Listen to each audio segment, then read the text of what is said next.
My husband brought her home on a Friday evening. She was standing behind him in the doorway, small and still, holding nothing. No bag, no change of clothes, nothing. Just a child in a pale yellow dress, looking at me with eyes that were far too quiet for someone her age. Solomon said, "Her name is Blessing. She has nobody." I could not say no. And I looked at this child and I wanted to be good. I genuinely wanted to be good. But something in those eyes made the wanting feel complicated. Let me tell you about Solomon before I tell you about Blessing. Because Solomon is not a villain either. He is the man who drove 2 hours in the rain to bring me my mother's medicine when I was too sick to leave the house. He is the man who learned to braid hair, badly but sincerely, because I was exhausted one Saturday and our niece needed her hair done. He is a good man. He saw a child alone and he could not walk past her. That is who he is. That is who I married. He had found her at the motor park. She was sitting alone on a concrete divider outside the gate, in that dress, in the afternoon heat. He waited 20 minutes to see if anyone came for her. No one did. He asked around. Nobody knew her. Nobody claimed her. He brought her to the nearest police post. They were understaffed and overwhelmed and told him to come back in 3 days. He could not leave her there, so he brought her home. The first night, I made up the guest room. I brought her a plate of food, rice and stew, simple. She sat at the table and ate without speaking, cleanly, methodically, like someone who had learned that food was a transaction, not a pleasure. When she finished, she looked up at me and said, "Thank you, Ma."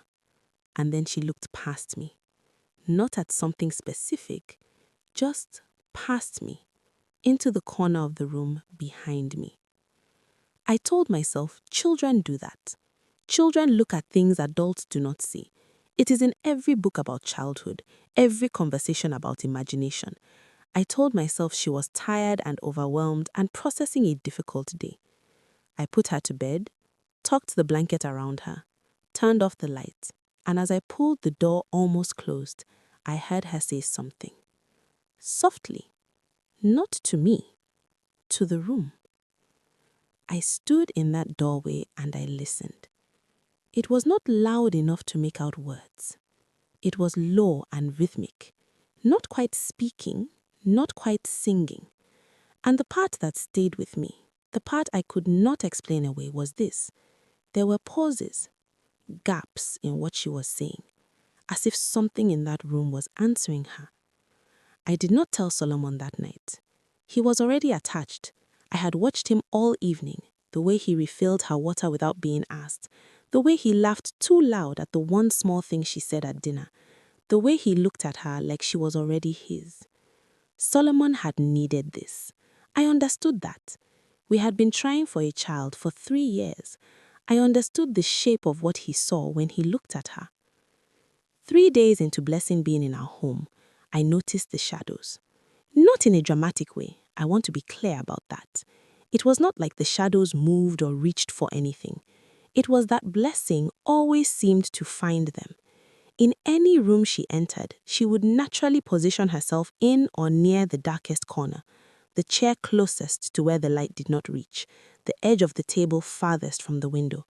Every time, without fail. On the 4th night, I woke at 2 a.m. Our bedroom shares a wall with the guest room.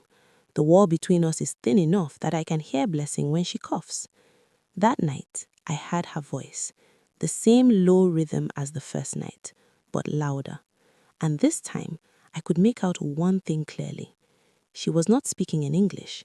She was not speaking in any language I recognized. I got up.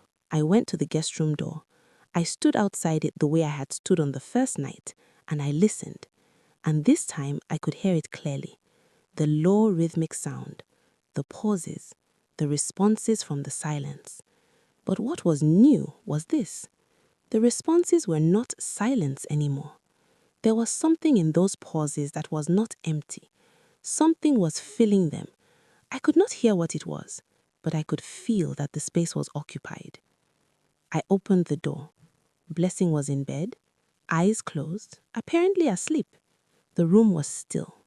The night light was on, warm, normal, and the corner she always faced, was dark and ordinary. Nothing there.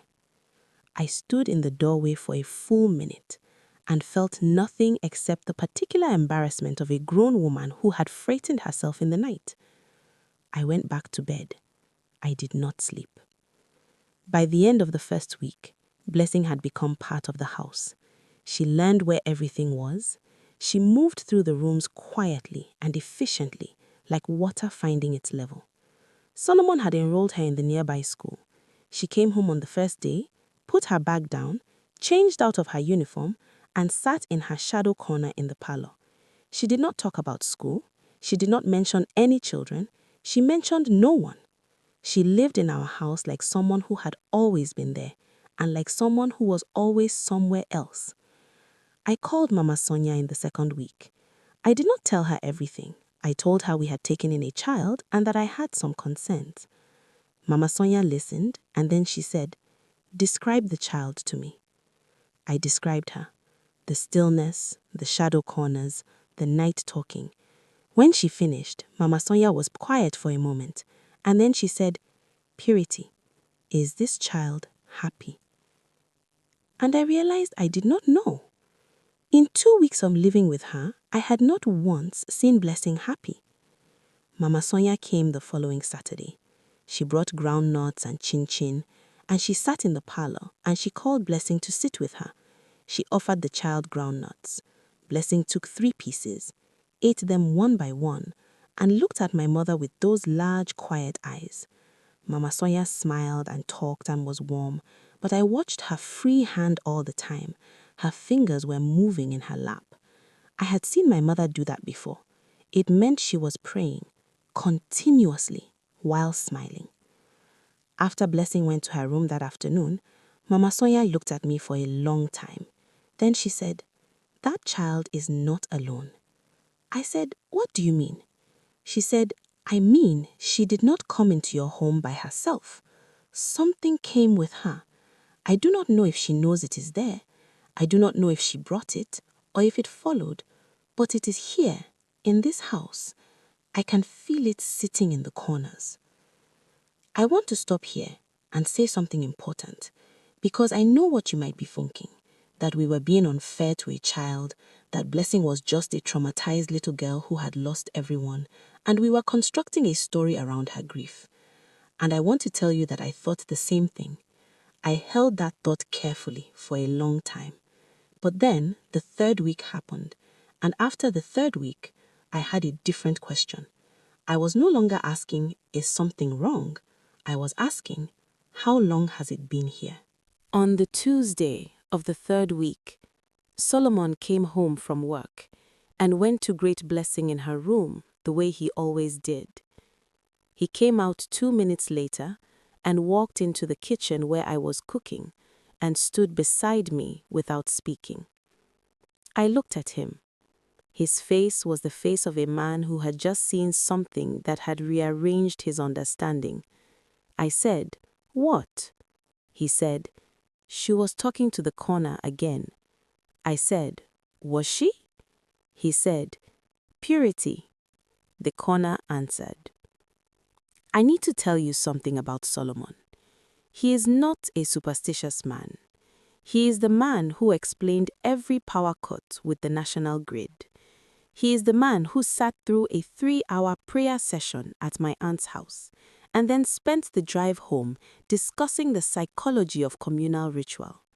He does not frighten easily, and he does not say things he does not mean. When Solomon said the corner answered, he meant that the corner answered. That night, Solomon and I sat in our bedroom with the door closed and we talked for 2 hours about Blessing, about what she was, about what we owed her as people who had chosen to bring her inside our lives, and about what we were responsible for protecting. And I want to tell you, that was the hardest conversation of our marriage, because at the center of it was a child who had nobody, and we could not let that be the reason we ignored what was in our home. We contacted Pastor Gabriel the next morning, but we made a decision before he came. We would not approach Blessing with suspicion or with fear. Whatever was happening, she was a child. She deserved to be treated like one. Solomon said, "Whatever is in that room, it is not her fault it is there." And I agreed. And that agreement was the thing that held us together through everything that came after. Pastor Gabriel came on a Thursday afternoon while Blessing was at school. He walked through the house the way I had come to expect from a man like him, slowly, pausing, present to things I could not detect. He stopped in the parlor for a long time. He stood in Blessing's shadow corner. He looked at the corners of the guest room. He came back to the kitchen and sat down and said, "The child is a carrier. She does not know it.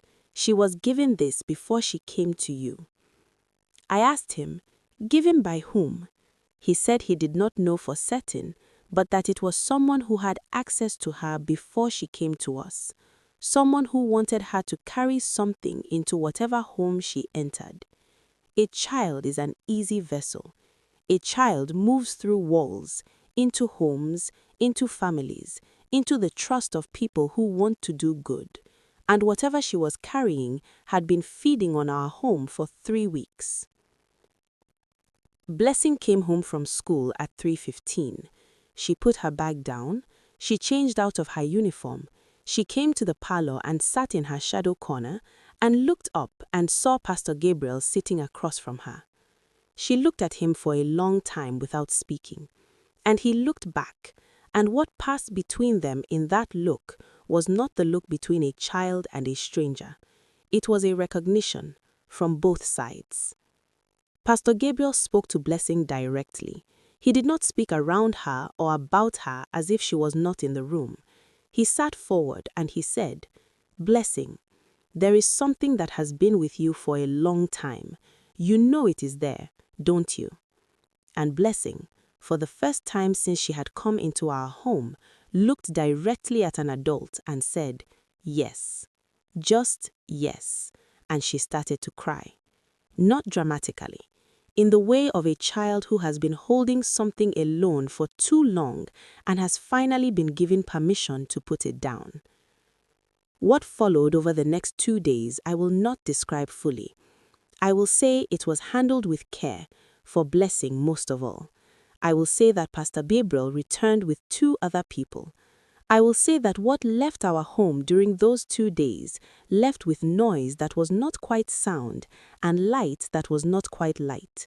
And I will say that when it was over, Blessing sat in the parlor and looked around the room, and for the first time she did not look for the shadows. She sat in the brightest part of the room. She sat in the light. Blessing is still with us. I want to say that clearly because I know you will wonder. She is ours now, legally, formally, completely. She started talking at the dinner table. She started laughing on things on television. She told Solomon last month that his cooking was not as good as mine, but that she appreciated the effort. He called me to report this as if it was news. It was the best news I had heard in a year. I want to talk about what this experience taught me, not as warning, but as knowledge that I believe belongs to anyone who is trying to do good in the world. Because the people who tried to use us used our goodness as the door. They sent a child into our home because they knew we would open the door. Because people who want to help are predictable in the best possible way. And what I want to say to those people is this: the door we opened was real, and so was what we did once we understood what had come through it. First, goodness is not naivety. Wanting to help is not weakness, but goodness without discernment is a door left open. You can be warm, generous, and open-handed while also being awake, while also asking questions, while also listening to the things that feel slightly wrong. Goodness and awareness are not opposites. You need both, especially when you are letting someone into your home. Second, Children carry what adults put on them. A child's behavior is always communicating something. When a child is too still, too quiet, too comfortable in the dark, do not immediately pathologize it. Ask instead, what has this child been given to carry? What was placed on her before she arrived here? Children are not problems to be managed. They are people who arrived with histories we did not write. Third, when you and your partner disagree about something in your home, do not fight about who is right. Fight instead to understand what is true. Solomon and I could have spent those 3 weeks arguing about my instincts versus his attachment. We did not. We chose to find out together what was actually happening. The marriage survived because we treated the unknown as a shared problem, not a disagreement. Fourth, some things that enter your home through innocence are not innocent themselves. The child was innocent. The thing she carried was not. Learn to separate the vessel from what is inside it. This is not cruelty. This is the only way to protect both the person you are trying to help and the home you are trying to guard. You can love Blessing and address what came with her. Both things are true. Fifth, do not let the fear of being wrong stop you from acting on what you know. I was afraid for weeks that I was constructing something out of my own anxiety, that I was being unfair to a child, that I was seeing patterns in coincidence. And then Solomon heard the corner answer, and I was glad, profoundly, completely glad, that I had not dismissed what I was feeling before that confirmation came. And sixth, Blessing. I want to end with her, not with the thing that came with her, not with the man who sent it, not with the corners or the shadows or the midnight sounds. I want to end with the child who sat in her shadow corner for 3 weeks because that was the only safe place her body knew to be, and who now sits in the light, who now argues about cooking, who calls me mommy, who is ours, who is free.